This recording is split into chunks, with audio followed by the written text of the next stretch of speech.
Bapa kami yang di surga, terima kasih kembali kami Tuhan untuk mendengarkan renungan firman-Mu yang akan disampaikan Gembala kami Pastor Paul Tuhan.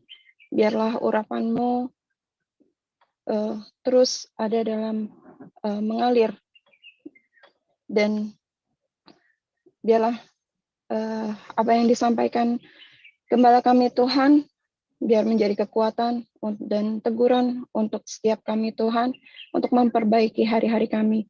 Terima kasih ya Bapa, hanya di dalam nama Tuhan Yesus, haleluya, amin. Amin, terima kasih Mbak Nomi. Bu Sarma bisa membacakan firman Tuhan dari 2 Tawarik pasal 6 ayat 1 sampai 21, nanti kemudian dilanjutkan oleh Mbak Nomi dari ayat 22 sampai 42. Silakan Ibu Sarma. Baik, saya akan bacakan kebenaran firman Tuhan dari 2 Tawarik 6. Beginilah firman Tuhan. Pada waktu itu berkatalah Salomo, Tuhan telah memutuskan untuk diam dalam kekelaman. Sekarang aku telah mendirikan rumah kediaman bagimu, tempat engkau menetap selama-lamanya.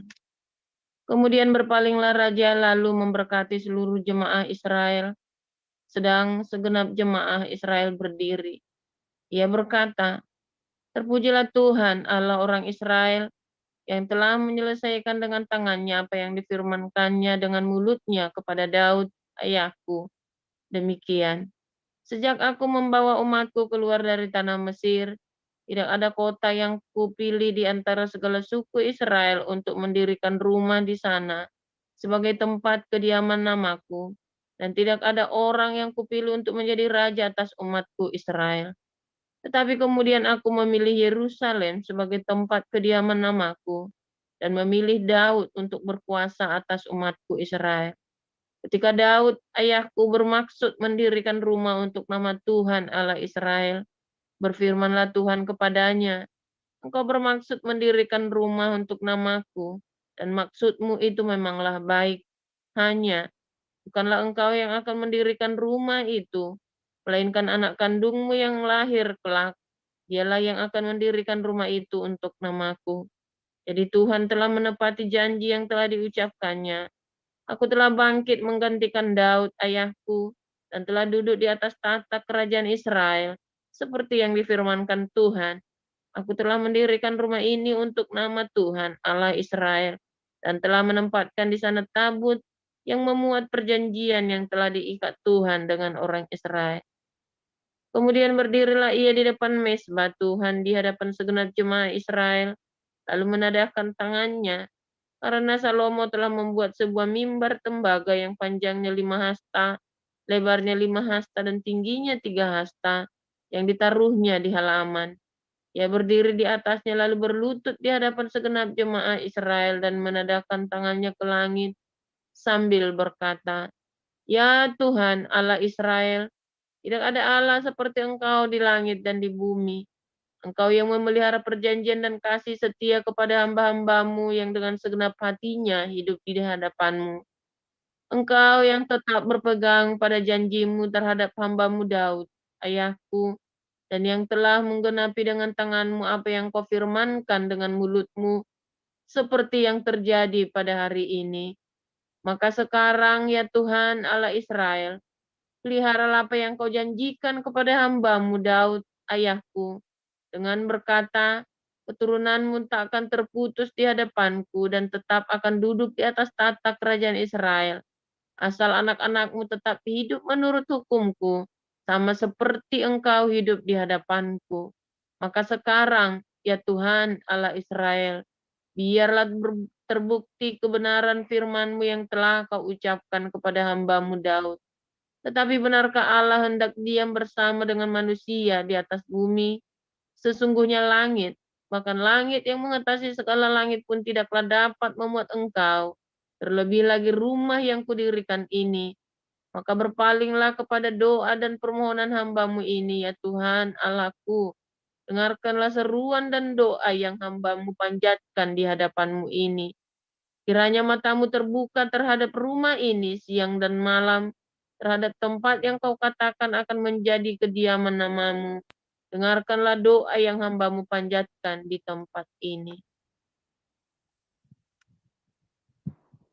Ya, silakan Saudari Naomi dilanjutkan dari ayat 21 sampai 42.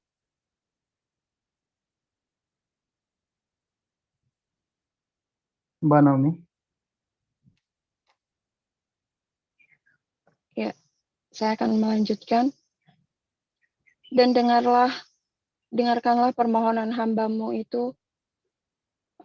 Saya ulang. Dan dengarkanlah permohonan hambamu dan umatmu Israel yang mereka panjatkan di tempat ini, bahwa engkau juga yang mendengarkannya dari tempat kediamanmu, dari sorga, dan apabila engkau mendengarnya, maka engkau akan mengampuni. Jika seseorang telah berdosa kepada temanmu, lalu diwajibkan mengangkat sumpah dengan mengutuk dirinya, dan ia datang bersumpah ke depan mezbahmu di dalam rumah ini. Maka engkau pun hendaklah mendengar dari surga dan bertindak serta mengadili hamba-hambamu, yakni membalas perbuatan orang bersalah dengan menggunakannya kepada orang itu sendiri, tetapi membenarkan orang yang benar dengan membalaskan kepadanya sesuai dengan kebenarannya.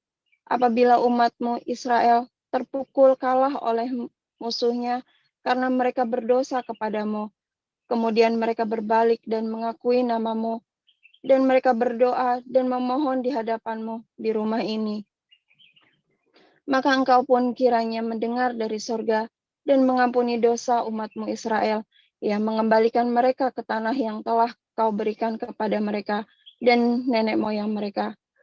Apabila langit tertutup sehingga tidak ada hujan, sebab mereka berdosa kepadamu, lalu mereka berdoa di tempat ini dan mengakui namamu, dan mereka berbalik dari dosanya, sebab engkau telah menindas mereka.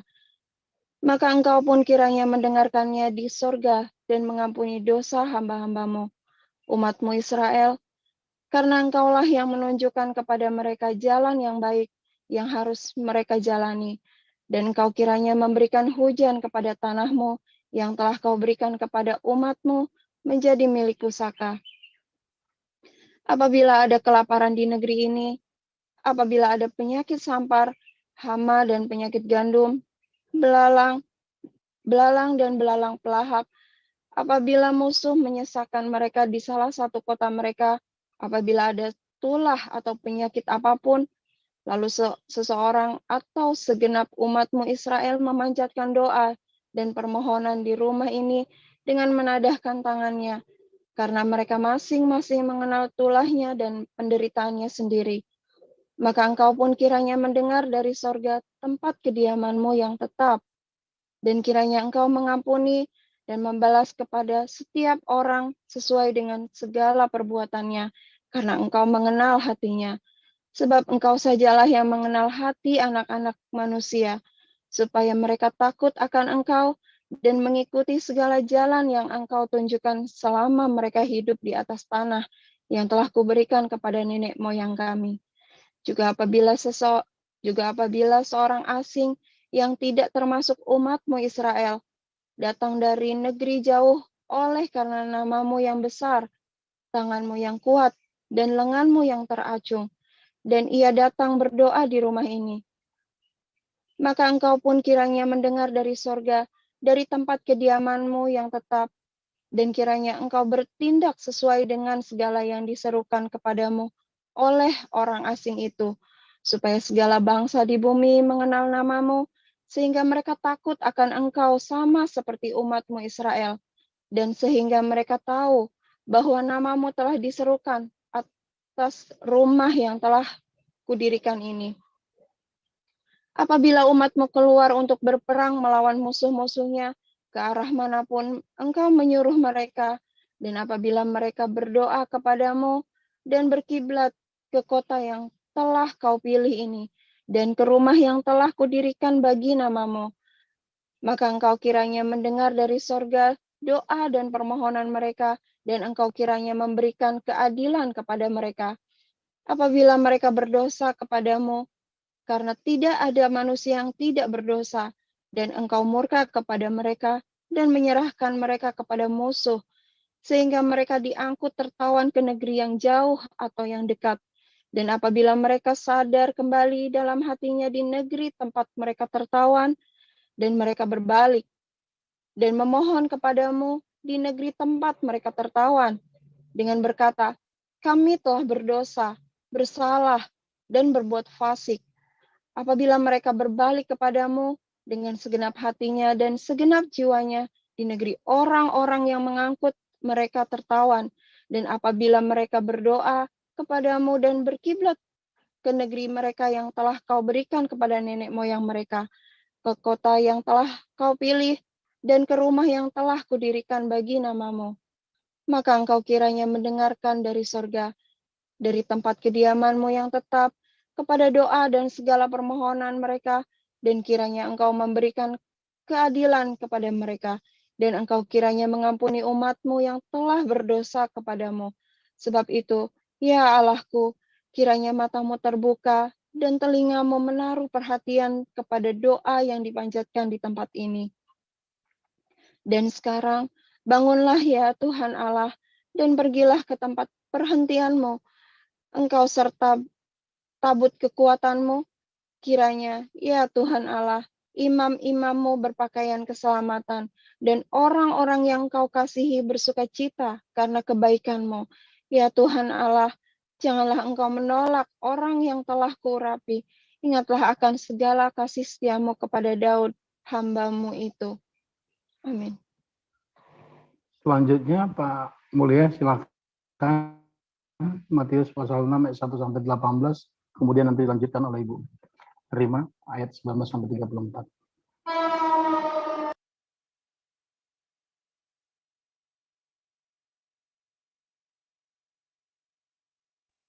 Ya, saya lanjutkan. Ingatlah, janganlah kamu melakukan kewajiban agamamu di hadapan orang supaya dilihat mereka. Karena jika demikian, kamu tidak beroleh upah dari Bapamu yang di surga. Jadi apabila engkau memberi sedekah, janganlah engkau mencanangkan hal itu, seperti yang dilakukan orang munafik di rumah-rumah ibadat dan di lorong-lorong, supaya mereka dipuji orang. Aku berkata kepadamu, sesungguhnya mereka sudah mendapat upahnya.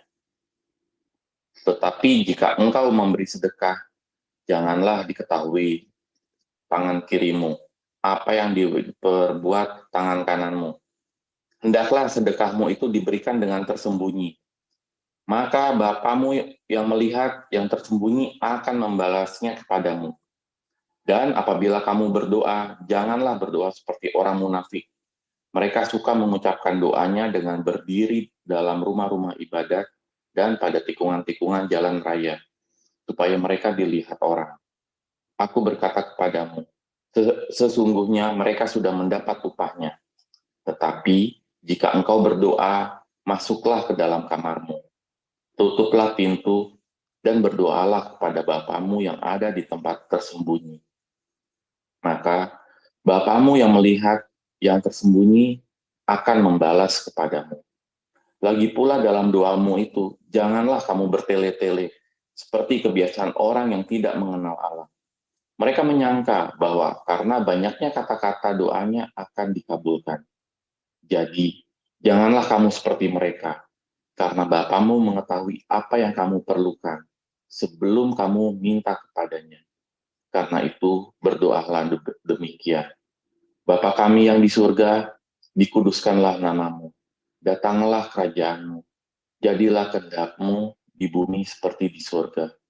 Berikanlah kami pada hari ini makanan kami yang secukupnya. Dan ampunilah kami akan kesalahan kami, seperti kami juga mengampuni orang yang bersalah kepada kami.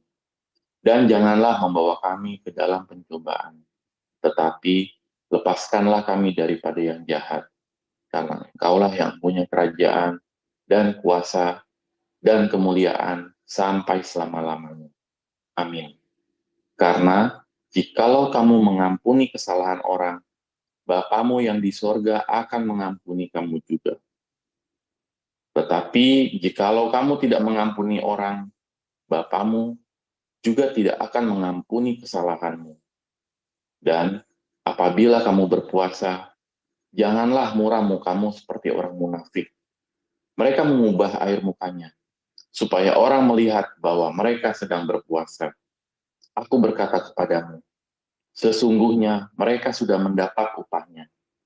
Tetapi apabila engkau berpuasa, minyakilah kepalamu dan cucilah mukamu, supaya jangan dilihat oleh orang bahwa engkau sedang berpuasa, melainkan hanya oleh Bapamu yang ada di tempat tersembunyi. Maka Bapamu yang melihat yang tersembunyi akan membalasnya kepadamu. Demikian. Silakan Bu Rima.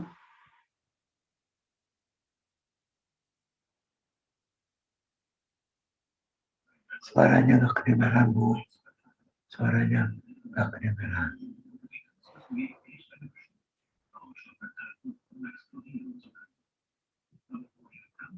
Suaranya Bu Rima nggak ada, Bu.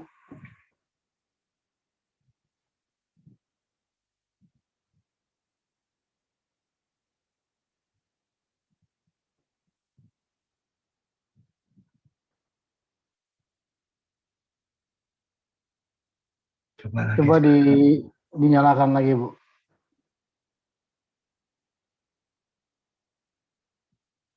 Coba lagi. Sudah jelas, Pak? Ya, Sudah. Sudah. Oke. Ayat 19. Janganlah kamu mengumpulkan harta di bumi ngengat dan karat merusakkannya, dan pencuri membongkar serta mencurinya. Tetapi kumpulkanlah bagimu harta di surga ngengat dan karat tidak merusakkannya, dan pencuri tidak membongkar serta mencurinya. Karena di mana hartamu berada, di situ juga hatimu berada. Mata adalah pelita tubuh. Jika matamu baik, teranglah.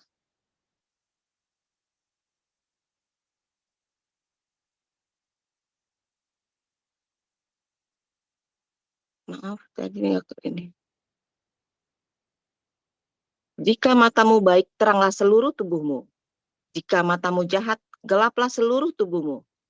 Jadi jika terang yang ada padamu gelap, betapa gelapnya kegelapan itu. Seorang pun dapat mengabdi kepada dua tuan.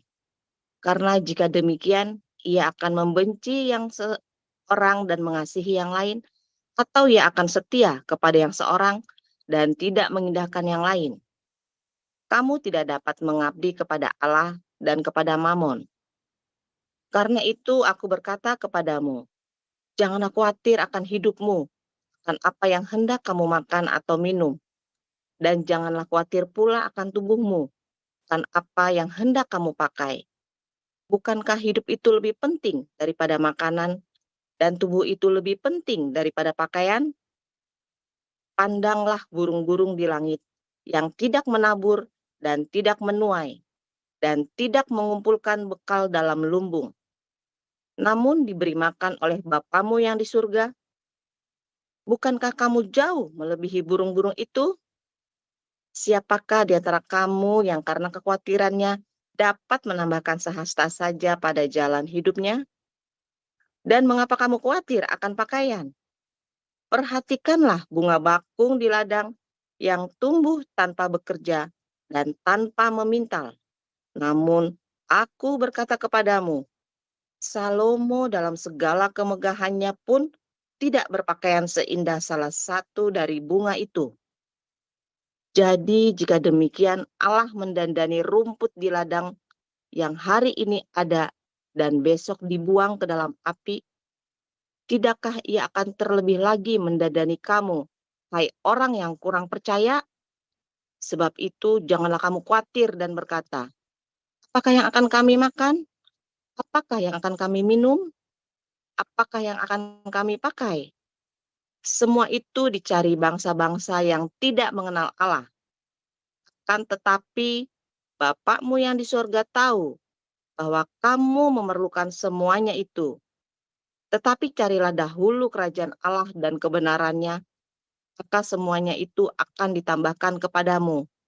Sebab itu, janganlah kamu khawatir akan hari esok, karena hari esok mempunyai kesusahannya sendiri. kesusahan sehari cukuplah untuk sehari. Demikianlah firman Tuhan. Terima kasih Pak Yuda, Bu Sarma, Bu Naomi, yang mulia terima. Tuhan pagi ini berjudul Rumah Tuhan. Silakan Mas. Ya, haleluya. Pak Yuda, minta tolong ditampilkan tadi 2 Tawarik 6 ayat 14 ya. 2 Tawarik 6 ayat 14. Wah, ini keren banget ini saudara ya. Saudara, Bait Allah pernah dibangun 2 kali dan 2 kali juga dihancurkan ya. Dari jarak Bait Allah yang pertama zaman Salomo ke Bait Allah Ezra Nehemia ya, jaraknya sekitar 600 tahun saudara ya, kurang lebih. Oh, kok 600 tahun. Ya, 600 tahun ya. 966 sampai dengan 420 saudara ya, hampir 500 tahun lah ya. 490 tahun ya, 490 tahun sebenarnya. Antara 490 tahun pas Yobel ketemu Yobel pokoknya itu ya saudara, 490 tahun.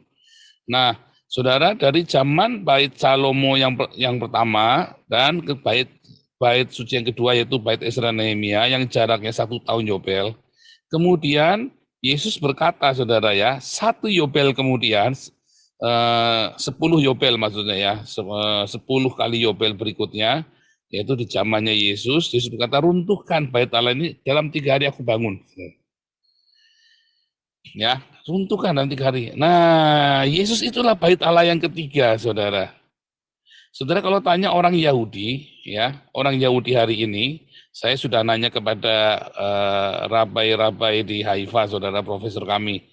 Ya, tidak banyak orang Yahudi yang berharap ada Bait Allah ketiga, saudara. Mengapa? Karena kalau Bait Allah dibangun, maka tradisi keimaman akan hidup kembali. Ya, Anda lihat di dalam Bait Allah 1, ya, dan Bait Allah kedua, tradisi keimaman itu keren banget, saudara ya. Wah, pokoknya siapa yang jadi imam besar dan para imam yang melayani, wah itu terhormat sekali, saudara ya. Itu mendapat sesuatu yang luar biasa. Tapi ya, sejak zamannya Ezra Nehemia, Bait Allah yang kedua sebelum dihancurkan, ada tradisi keimaman, ada tradisi rabbinik, saudara. Tetapi mulai Bait Allah suci, Bait Allah itu dihancurkan, maka bagi orang-orang Yahudi, bukan siapa imam yang paling hebat, dalam tanda kutip maksudnya paling hebat itu yang luar biasa gitu ya, udah nggak ada cerita. Tapi tanya siapa rabai mana yang jadi panutan, rabai mana yang bikin heboh. Mulai dari Rabai Akiva, ya, tahun 100 Bait Allah sudah diruntuhkan. Rabai Akiva inilah yang pertama kali membuat Talmud, saudara ya. Nah, disitulah kristalisasi antara Yudaisme dengan Kristen. Mulai dari Rabai Akiva ini, saudara ya. Rabai Akiva ini menurut para rabi sudah dinubuatkan di dalam Ulangan 18 ayat 18, saudara. Jadi kalau Anda tanya orang Yahudi, siapakah nubuatan di dalam Ulangan 18 ayat 18 itu Rabai Akiva, saudara ya. Itulah Rabai Akiva. Ajaib ya, saudara ya. Beda dengan orang Islam jauh banget, saudara ya. Lalu kalau Anda teruskan lagi ya, tradisi rabi-rabi, setiap generasi ada rabi-rabi yang terkenal, saudara ya. Mulai dari Rabai Akiva, Rabai Yehuda bin Shalomon, ada Ramban, sampai dengan rabai-rabai modern, Shalomon ben Shem Tov, ya, Yehuda ben Shalomon yang sekarang lagi tren ini, lagi viral di Israel, saudara ya. Tapi sekarang ini zaman para rabi, intinya begitu, saudara. Jadi kalau tanya, mereka pengen nggak bikin bait suci? Biasa aja tuh. Ya ada, oke, enggak apa-apa. Karena buat mereka sekarang adalah tradisi rabbinik, saudara ya. Nah, sebetulnya Tuhan Yesus sudah mengerti itu, saudara.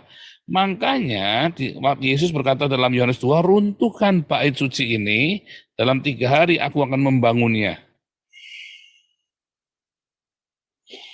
Makanya nggak pernah ada cerita bait suci lagi, saudara. Ya. Sebab nanti bait suci pun adalah bait suci yang turun dari sorga. Ya, jadi orang Israel nggak akan sempat bikin bait suci, saudara. Di masa kejayaan Israel ini, orang Israel nggak akan sempat membuat bait suci. Ya. Nah, tetapi Yesus sudah mengajarkan kepada kita di dalam Matius 6 ini, ya, tentang bagaimana Yesuslah bait suci. Sang Bapa lah bait suci, saudara. Wanes dong. Wanes ya, saudara ya. Karena Yesus sang bait suci, sang Bapa bait suci kan.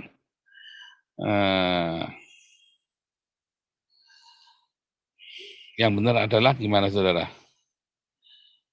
Bapa berdiam di dalam bait suci Yesus, saudara. Ya. Bapa itu berdiam di dalam, karena Yesus adalah bait suci yang turun dari sorga, saudara. Itulah bait suci, di mana Allah berdiam. Nah itu, saudara.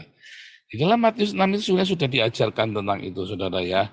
Sehingga Yesus mengajarkan bukan lagi ritual-ritual di dalam bait suci, tetapi hatimu yang benar, saudara.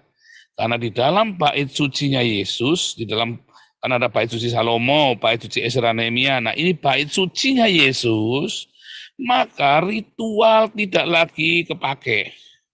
Anda mau pakai dupa, Anda mau pakai kemenyan, Anda mau jungkat-jungkit, Anda mau ibadahnya lompat-lompat, mau jeblak-jeblak, no problem, saudara.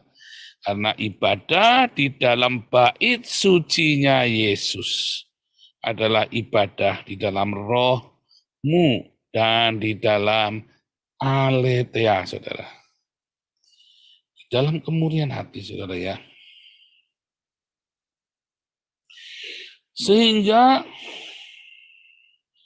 ya ketika Anda melihat ya di dalam bait suci Yesus ini, Yesus mengajarkan bagaimana yang namanya sedekah. Ya, saudara ya, yang namanya sedekah itu bagaimana sih? Yang namanya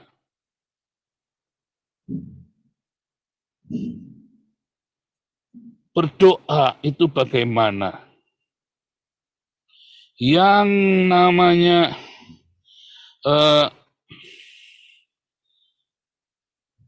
sedekah, berdoa, berpuasa, mengampuni. Ya. Di dalam Matius 6, Yesus sedang cerita bahwa itu adalah sikap hatimu, saudara. Sedekah itu dari hatimu awalnya, saudara. Hatimu benar. Ya, berpuasa itu awalnya dari hatimu. Hatimu kudu benar.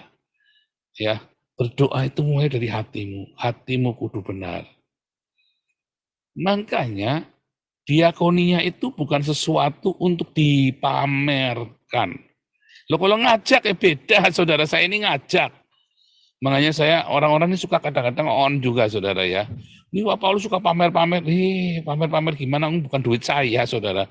Saya itu ngajak Anda berdiakonia. Apakah duitnya saya? Bukan. Itu duitnya kalian semua. Anda tahu nggak saya diakoninya berapa banyak? Anda kan nggak tahu kan? Dan nggak akan ada yang tahu. Bahkan bendahara pun tidak akan tahu saya berapa banyak diakonianya. Ya. Karena memang itu tidak usah dipamerkan, hanya kita pribadi dengan Tuhan. Ya, berdoa juga tidak perlu dipamerkan. Saya setelah ketemu Tuhan Yesus 2013 akhir, lama-lama kalau saya suruh mimpin doa bingung, saudara ya. Akhirnya saya doanya kayak anak saya, doanya saudara, baca list belanjaan. Dalam hati saya memang ya emang mau doa apa lagi Tuhan sudah tahu. Saya agak masih setelah masa-masa ini, saya kalau ada orang yang doanya panjang, lebar, dan indah, ya saudara ya, bahkan dia bisa berdoa lebih lama daripada yang khotbah, saudara. Anda pernah ngalamin itu enggak, saudara? Ada orang yang doanya itu lebih panjang daripada khotbahnya, saudara. Bangga lagi orang ini ya. Waduh, kalau suruh doa itu, wah dia berdiri, Dia kan berdoa sambil ngotbahi Tuhan, saudara. Berdoa sambil ngotbahi Tuhan, sambil ngotbahi kalian semua sebenarnya. Dia lagi berdoa, tapi sebenarnya dia lagi ngotbahi kalian, saudara. Anda kerasa nggak itu? Yang kayak gitu kali jangan suruh doa Pak Indo. Panjang. Ribet, ntar gak kelar-kelar doa paginya kita. Tetapi kita doa perlu disuarakan. Kenapa? Supaya yang lain mengaminkan. Tapi kalau Anda lagi doa, ingat jangan ngotbahi yang lain, saudara. Anda lagi doa, bukan lagi khotbah. Ya, awas lu. Nanti di-mute nanti sama Pak Indo. Langsung di-mute. Aduh. Dibilangin doa itu nggak usah panjang-panjang kayak anak saya kalau doa. Singkat. To the point. Doa yang panjang-panjang itu nggak ada artinya, saudara. Tuhan Yesus sudah bilang loh, kalau doa itu jangan panjang-panjang seperti ahli Taurat. Ya, bilangin bandel nih.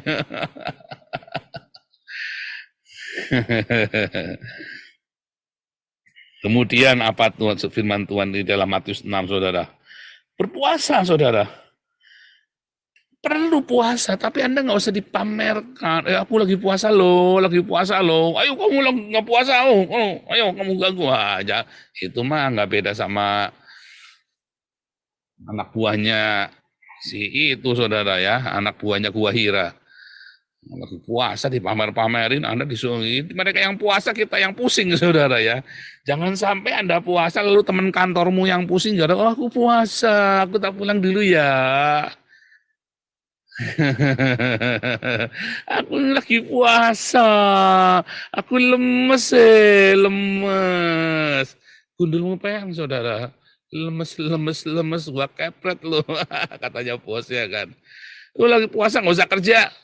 Kayak kadrun aja. Makanya di kantor ini nggak ada agamanya Islam. Yang Islam cuma office boy. Supaya kamu jangan pada puasa.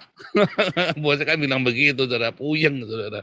Gilirannya lagi kerja, lemes, saya mau meeting. Aduh, aku lagi puasa. Aku tak pingsan. Aduh. Aku pingsan. Gundul peyang, saudara ya. Jangan, saudara ya. Persiapkan. Waktu mau puasa itu benar-benar persiapkan. Makanya kerja ya, saudara ya. Kerja itu yang benar.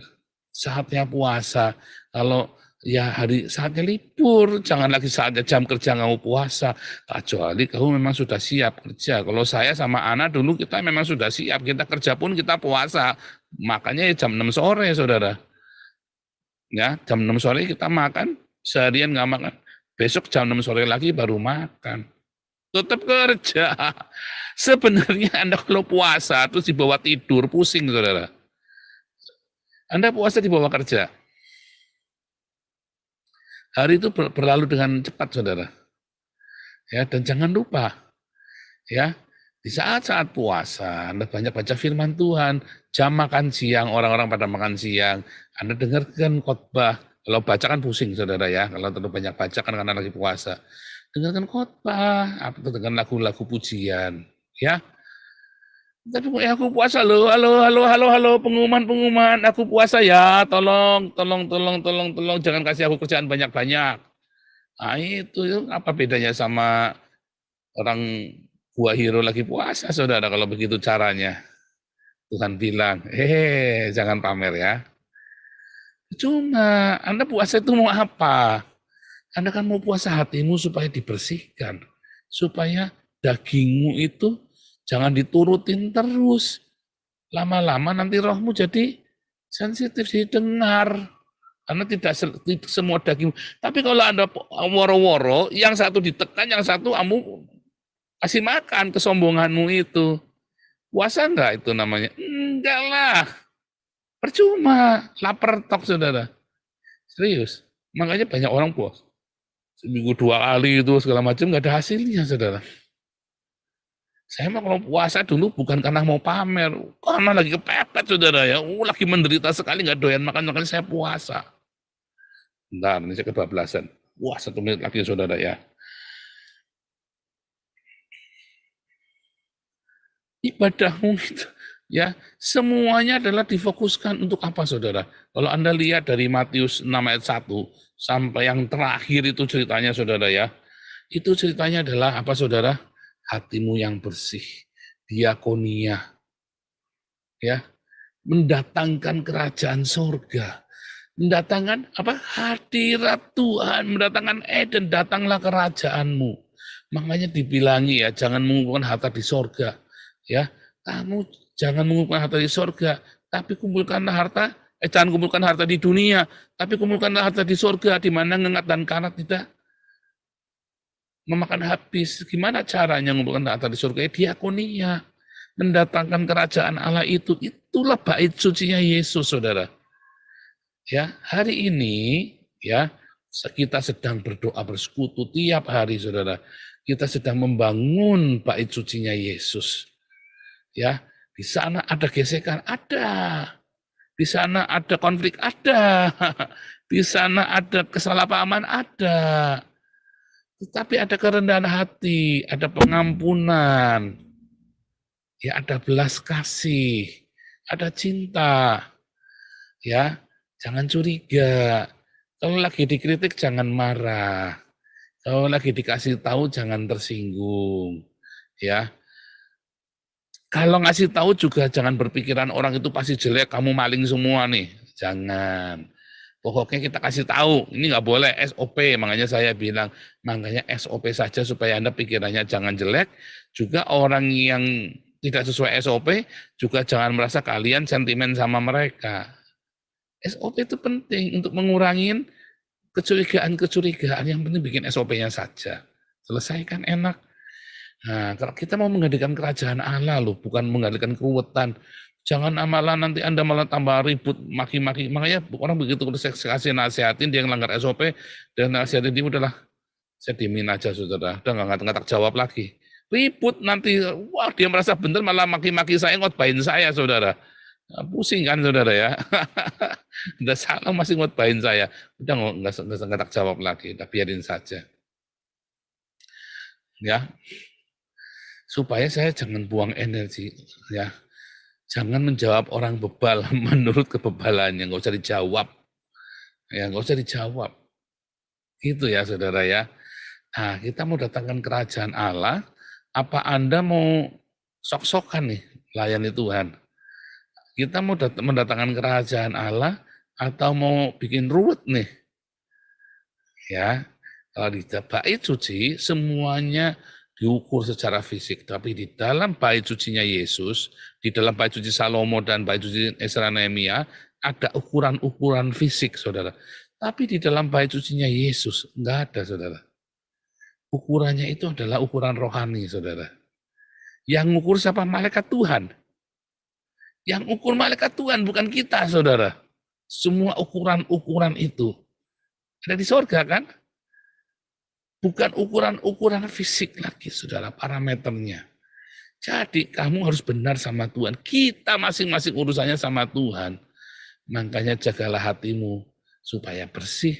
Kalau ada konflik, pokoknya kamu harus percaya dia mengasihi kamu dan kamu mengasihi dia. Ya, selalu ada pokoknya. Oh enggak, dia memaling. Enggak. Ya, saudara ya. Inilah bait sucinya Yesus, Matius 6. Ya, Anda pelajari lagi. Kita masih terus ya. Besok masih baca Matius 6 ya. Dari 2 Tawarik 7, saudara. Tuhan Yesus memberkati.